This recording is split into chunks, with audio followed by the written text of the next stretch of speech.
Hi guys, шинэ эхлүүлtiin. За, манай дүү.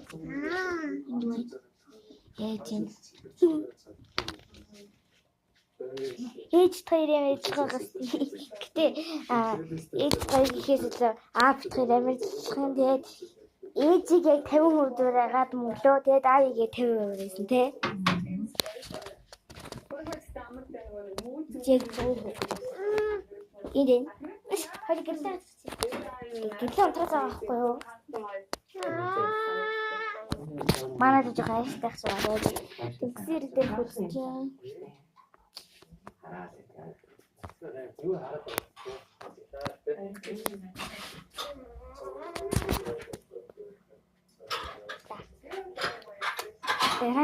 Дараагийн шинэ. За манай